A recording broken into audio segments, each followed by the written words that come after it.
At the top, the pet shop in a trade center was raided last Friday, and the owner was in municipal court this morning for a hearing to determine if he'll get his animals back. Our Ashley Portillo sat in on that hearing, and she joins us now live from the trade center. And Ashley, the owner claims this is all a big misunderstanding. Lee, during today's hearing, the owner of that shop told the judge that it just happened at a bad time. He said his staff did not have a chance to clean the shop from the day before, and that shop had also just gotten a big delivery of 400 birds early that morning.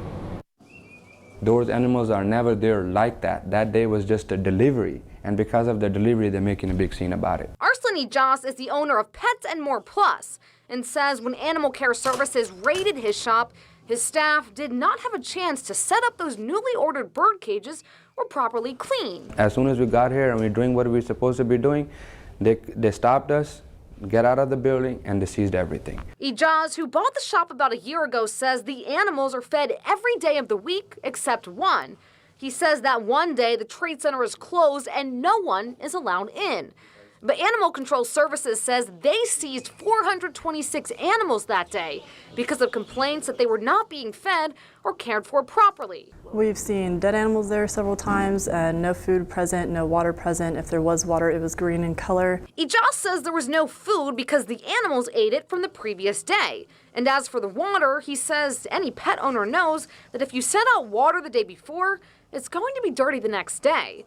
But last Friday was not the first time animal cruelty investigator Vanessa Scarborough had visited the shop.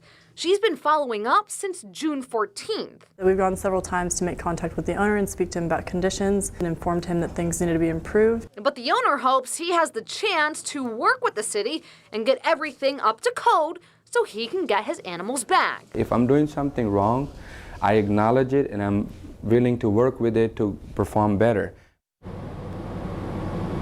And Ijaz claims that he did put someone in charge of the shop, but that person did not do a good job. In the meantime, the shop is closed as Ijaz continues to clean and renovate the shop in hopes of getting some of those animals back. Lee? All right, thank you very much, Ashley. The hearing will continue next Friday, and the owner is asking for some of his former customers to testify then. He says they know that he takes care of his animals, and he hopes they'll convince the judge to give him another chance.